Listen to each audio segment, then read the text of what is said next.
Hey there, it's Andre the Impulsive Thinker. Today I have Dan Rogers. He's from Intentional Sidekick and is also the producer of the Beats Working podcast, which has the mission to redeem work, the word, the place, and the way.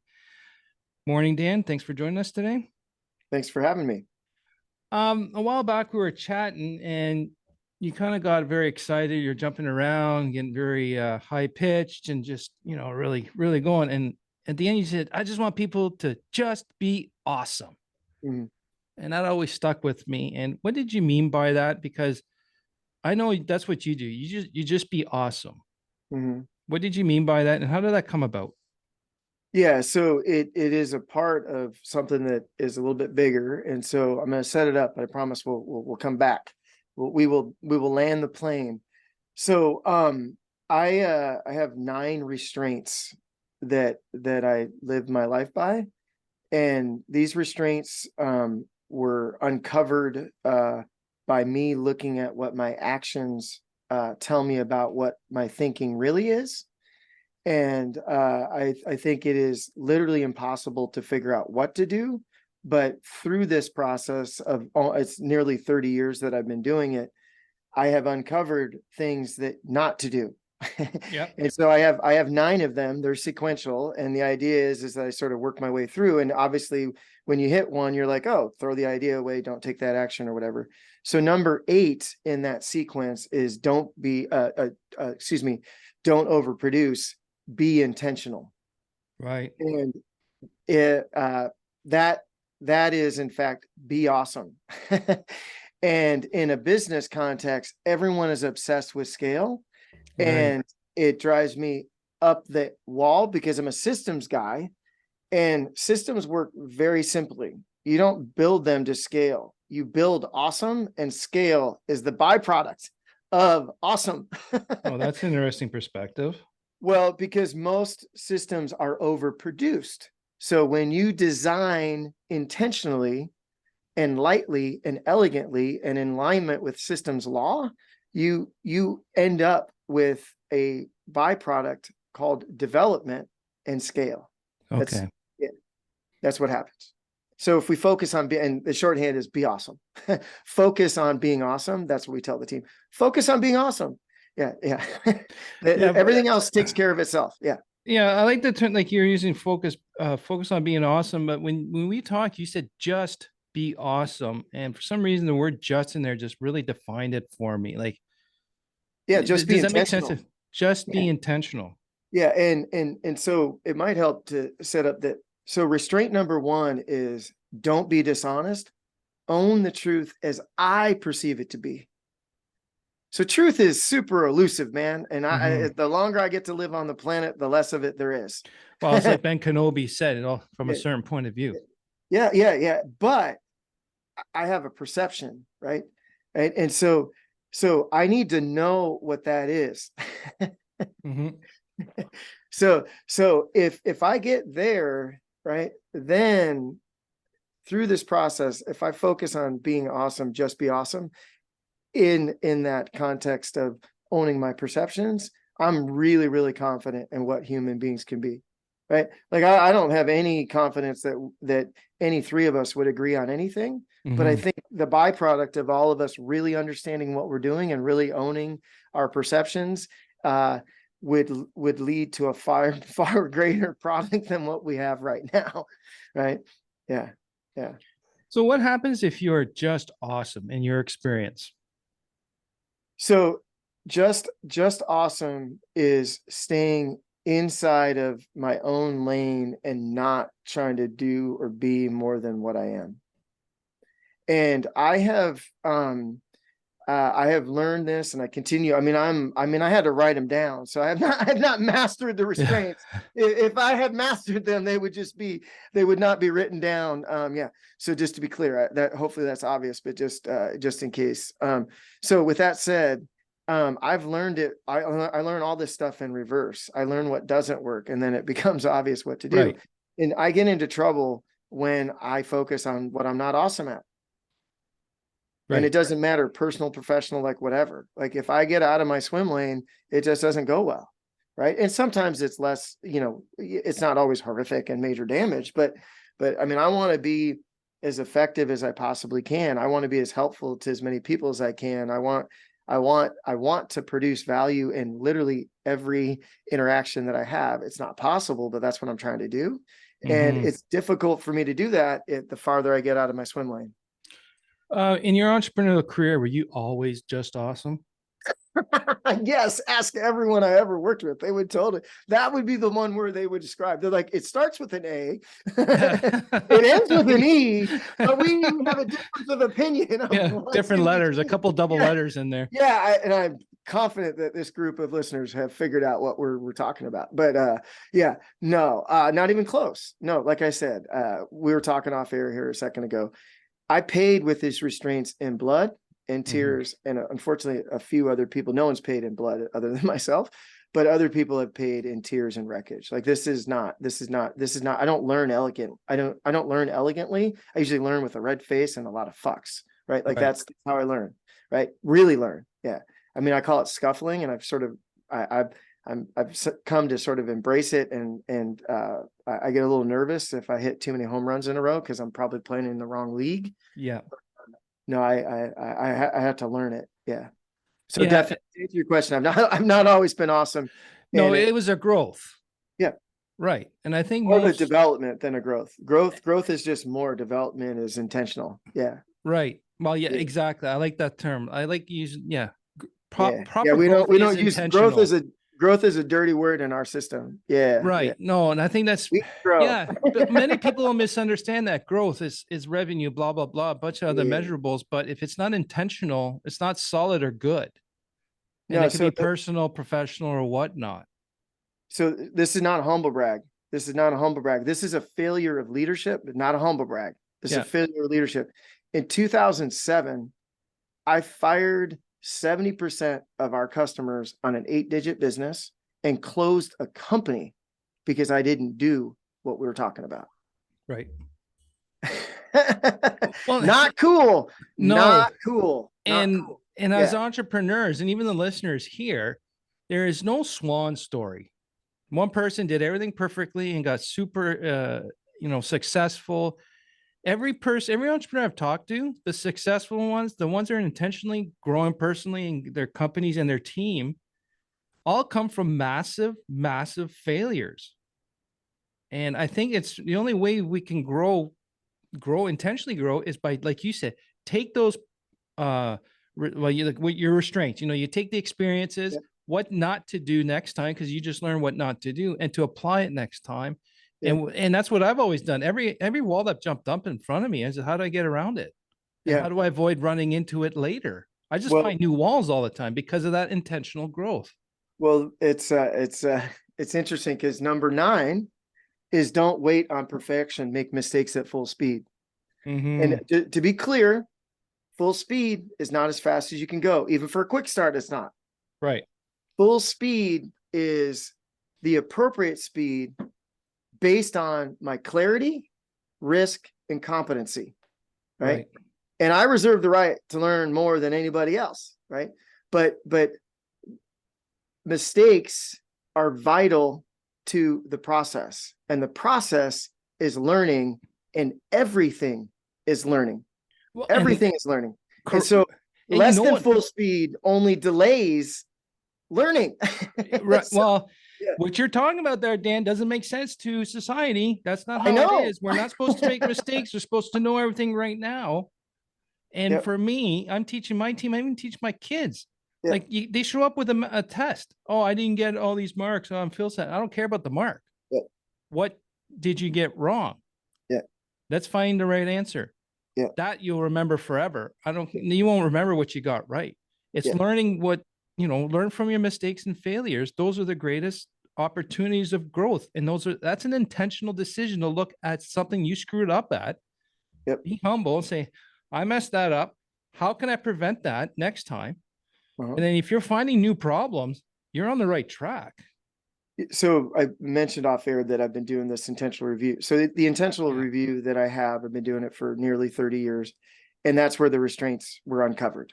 Like, I mean, I can tell you, I can tell you it started as this was a little mantra that I used, and then it blah, blah, blah. Right. And then eventually they got put in sequence, and, it was a sort of a evolution of what they became. But in that intentional review process, I don't even, I have, to speak English and so people understand what the hell I'm talking about.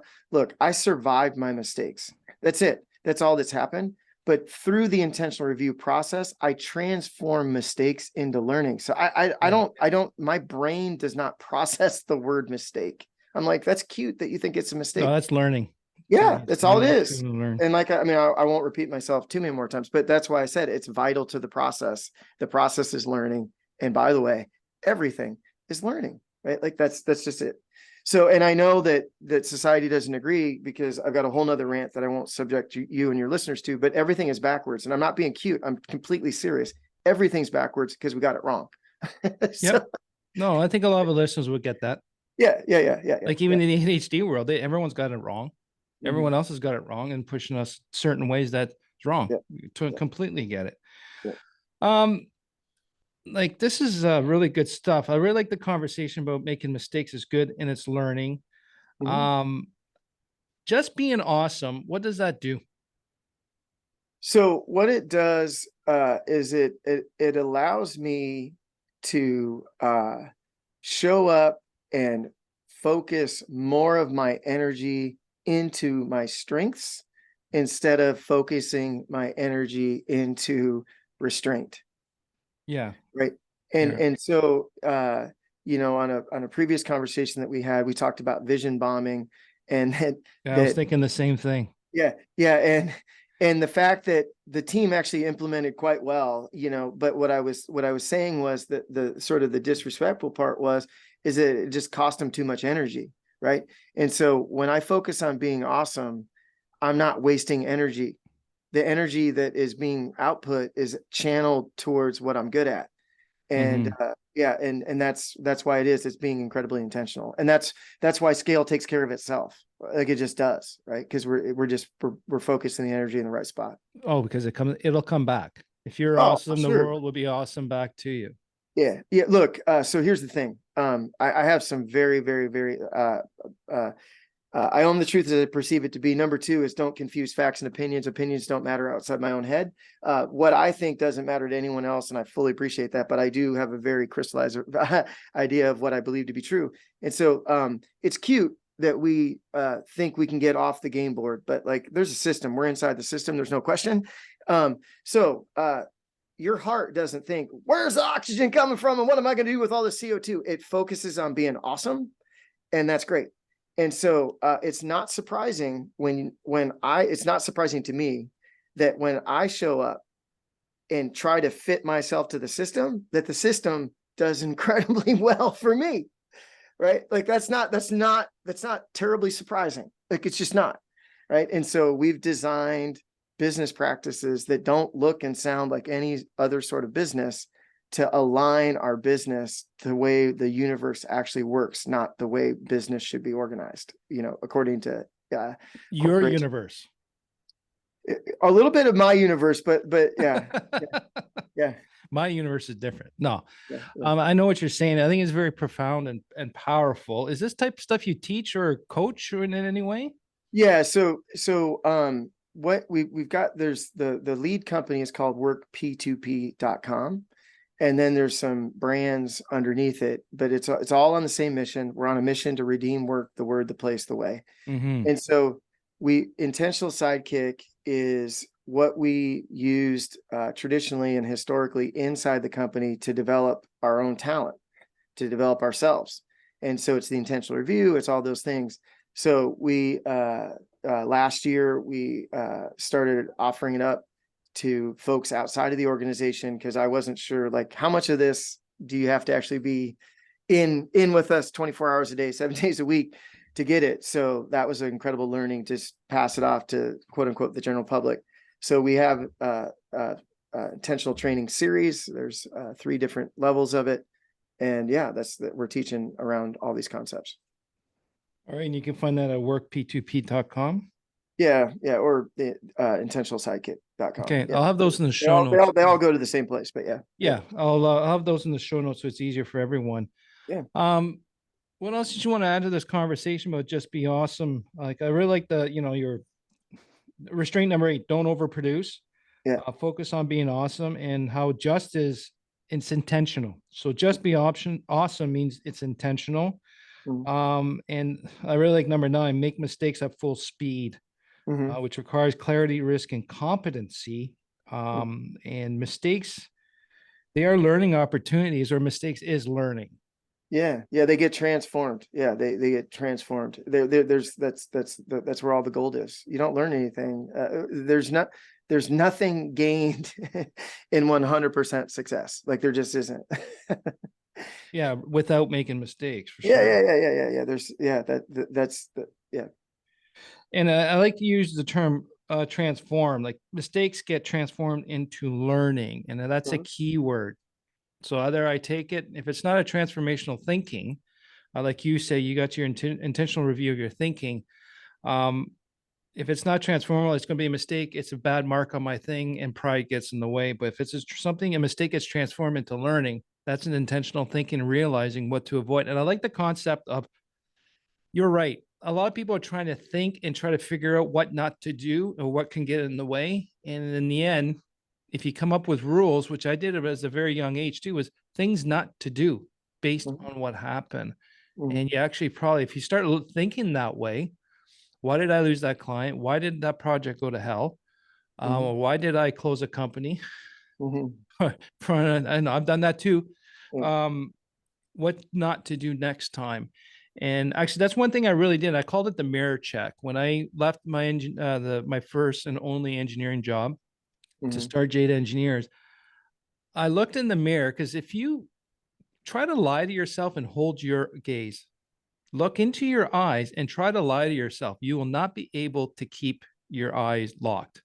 Yeah. And I started doing that. I started looking at some of the behaviors. I started to look at some of the things that, that were big explosions or bad things. I paid a lot of stuff in blood and tears and too. Yeah. What to do, what happened is also the key thing. What occurred to make that happen? You got to be honest with yourself. You Mhm. were part of the problem. It takes two to tango, I always say. Yeah. Yes, maybe someone who's manipulative and took advantage of you, but in the end, I still put myself in that area. Yeah. So it's still a little bit of responsibility on my part. So how do I stay out of there? How do I do, the behaviors? This is where a lot of my undiagnosed ADHD, emotional dysregulation, was coming in. And that's where I started talking down to myself. And that's a very bad thing to do. But Yeah. I was figuring out those explosions, emotional explosions, were occurring when these events happened. So now I created little trigger warnings. Yeah. This situation gets me in the bad spot, so I got to try and prevent it. Yeah. I know I'm going to get him every once in a while, but what can I do to reduce it or get that early warning to see if I can course correct the Yeah. situation? Yeah. But I think that's, like you said, I think that was a lot of intentional thinking on my part. I didn't realize I did it until you said it. Yeah. Well, two things I throw out there. One is, uh we have essentially 3 core processes, and depending on what magnitude of scale we're talking about, but so I believe the process is transform, develop, and align. Hmm. You make a decision around transformation, then you have to develop, and then you better align it back, because you were something before you got started. And then the other thing I'd love to throw out, if I can, is I'd love to just zip through the restraints so people can hear No, what I the do. You've talked about it enough. I'm pretty sure everyone's going to say he better say those restraints yeah before he yeah. gets off air. So number one is don't be dishonest, own the truth as I perceive it to be. Number 2 is don't confuse facts and opinions. Opinions don't matter outside my own head. Number 3 is don't blame others. If I'm bored, I'm boring. Right. Nice. Yeah, that means life is 100% optional, by the way. And number 4 is don't take credit for grace. Work is the most honorable act in the universe. Mm-hmm. And the reason why we're on a mission to redeem work, the word, the place, the way, is the word's been corrupted. I believe firmly that it is the most honorable act in the universe. It's arguably the only act in the universe. Without work, there's nothing. Love is amazing. It's a gift. It's a gift. It's a Right. gift. I don't get to take credit for. It's a gift. When I treat people that I love like I love them. When I'm mad at them, that's work, right? We Yeah. just got it backwards. Everything's backwards, right? And then, so number 5 is don't be arrogant, copy off the smartest kids in class. Yeah. Number 6 is don't be transactional. I can't calculate the infinite. Number 7 is don't push. The universe is a pull system. Number 8, don't overproduce, be intentional. And then number 9 is don't wait on perfection, make mistakes at full speed. Yeah. I like the pull. The universe is a pull place. I like that one. Yeah. Is there a download I can provide the listeners with in the show notes of this? So there is a book coming in July that Okay. will be very easy to access. I'm writing the book, not to sell it or make millions. Look, I would love it if a bazillion people bought it. I'd love it to make a lot of money. That isn't the point of it. It's just to get it all captured in Word. Mhm. That mission to redeem work, the word, the place, the way is a real thing for us. And as soon as it is crystallized, we'll make it available. Make sure it gets back. Cool. Well, thanks again, Dan. You can connect with Dan at LinkedIn, Dan Rogers. The link will be in the show notes. Any last words here, Dan, before we sign off? Thanks, man. I appreciate it. It's always a blast. No, this was a really great conversation. I know the listeners got a lot out of it. And, the bottom line here for the listeners is it's simple. Just be awesome and the world will be awesome to you. And also in reciprocal of that, I think the right people will be awesome back. Not everyone. And Can I throw one thing in, yeah, Andre? So agreed 100%, but that's in the context, whether it's your mirror test or my intentional review, whatever, that you are well, excuse me. Whoa, slow your roll there, Dan. That works for me when I am in regular contact and regular review of what awesome is. right. Right. Being intentional. Yeah. Right. Not just, not just And for me, subjecting the world to my yeah. awesomeness. No, but I was going to finish it off. It's just Sorry word about that using the word just was intentionally used because just means it's intentional and nothing happens if it's not intentional. All right. Perfect. Thanks Thank you. again to the listeners. And the question I have for you is how intentional are you when you're working with people? And are you just awesome? Thanks again for listening. Thanks, Dan. We'll talk to everyone soon.